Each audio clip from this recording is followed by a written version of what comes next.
नमस्कार मंडळी, सांगते तुमचं स्वागत आहे. आज आपण करणार क्रिस्पी टेस्टी बोंबीलची भजी. बोंबीलची आपण भरपूरच्या रेसिपी चॅनलवर बघितल्या आहेत. आज क्रिस्पी अशी स्नॅक्सची भजीची रेसिपी करणार आहे. तुम्ही ते बघू शकतात किती कुरकुरीत क्रिस्पी आपली भजी ते रेडी झालेली आहे.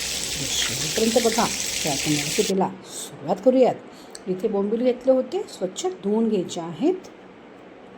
त्यानंतर हे छोट्या पीसेसमध्ये मी कट करून घेतलेलं आहेत. तुम्हाला आवडेल त्या प्रकारे तुम्ही छोटे किंवा मोठ्या प्रकारामध्ये ही भजी बोंबील कापून घेऊ शकतात. त्याबरोबर आता आपण इथे भजींचं बॅटर बनवणार तिथे घेतलेलं आहे तांदळाचं पीठ आणि चणा डाळीचं पीठ. तर साधारणतः 1 वाटी चणा डाळीचं पीठ आणि अर्धी वाटी तांदळाचं पीठ घेतलेलं आहे. त्यामध्ये अद्रक लसूणची पेस्ट टाकणार आहे.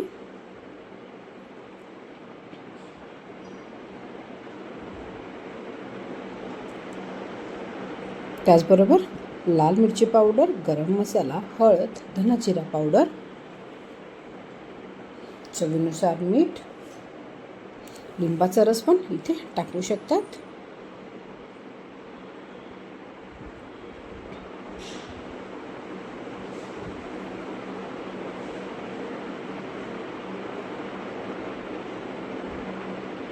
थोडासा हिंग,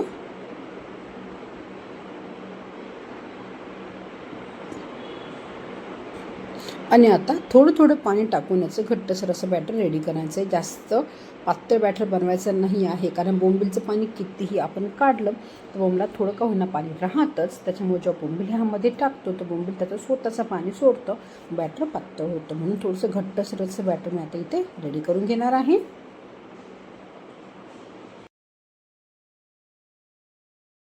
आता इथे बॅटर रेडी झालं की त्यामध्ये टाकत आहे साफ केलेले बोंबील, आणि बोंबील टाकून व्यवस्थित आपण आता बॅटरमध्ये बोंबील कोट करून घेणार आहोत. आणि 5 ते 7 मिनटं हे साईडला ठेवणार आहोत, म्हणजे छान आपले बोंबील पण इथे कोट होतील. नंतर आपण आता हे छान क्रिस्पी होईपर्यंत फ्राय करून घेणार आहोत. तर ऑलरेडी मी कढईमध्ये तेल गरम करून घेणार आहे. ज्यावेळेस फ्राय करायचे त्यानंतर गॅसची फ्लेम स्लो टू मिडियम ठेवणार आहे, आणि मिडियम टू स्लो फ्लेमवर आपण ही भजी फ्राय करून घेणार आहोत. आता हे 5 ते 10 मिनटं आपण साईडला ठेवणार आहोत. 5 ते 10 मिनटं झालेले आहे. तुम्ही ते बघू शकता. बॅटर परफेक्ट रेडी झालं आहे. त्यात टाकत आहे बारीक चिरलेली कोथिंबीर. तेल पण मी गरम केलं होतं. गॅसची फ्लेम नंतर स्लो केलेले आहे, आणि आता हे स्लो फ्लेमवर आपण फ्राय करून घेणार आहे. बोंबील हे स्लो फ्लेमवरच फ्राय करायचे आहे, स्लो टू मिडियम फ्लेमवर. नाहीतर ते फक्त वरतून बॅटर जळतं आणि मधून हे कच्चे राहतात. जेव्हा हे खूप तडतड आवाज येतो त्यावेळेस इथलं पाणी निघून जातं, आणि ज्यावेळेस आवाज बंद होतो त्यावेळेस समजून घ्यायचं की बोंबील आपले क्रिस्पी असे फ्राय झाले आहेत.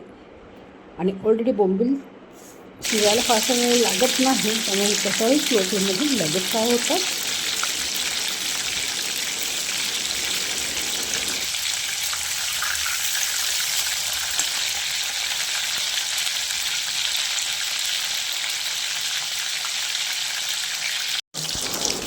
आता हे बोंबील मस्तपैकी क्रिस्पी होईपर्यंत दोन्ही साईडनेही फ्राय करून घेतलेली आहे. तुम्ही इथे बघू शकता.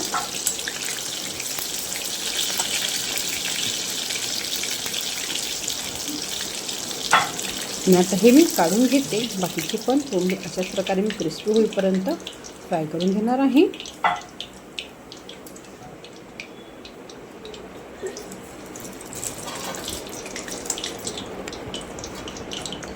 खाण्यासाठी पण टेस्टी, स्नॅक्ससाठी लहान मुलांच्या परफेक्ट ही रेसिपी होते. पाचशे स्टार्टरसाठी तुम्ही ही रेसिपी बनवू शकतात. आता दुसरा प्लॉट पण बोंबील पण मी अशाच प्रकारे स्लो टू मिडियम फ्लेमवर फ्राय करून घेणार आहे. चला तर मग क्रिस्पी बोंबील खाण्यासाठी रेडी झाले आहे. हिरवी चटणी सॉस बरोबर तुम्ही हे खाऊ शकतात. रेसिपी घरी जरूर ट्राय करा. व्हिडिओ कोणतेही कानावर तर लाईक आणि शेअर जरूर करा, आणि माझ्या चॅनलला सबस्क्राईब करायला विसरू नका. नमस्कार. मराठी बघितल्याबद्दल धन्यवाद.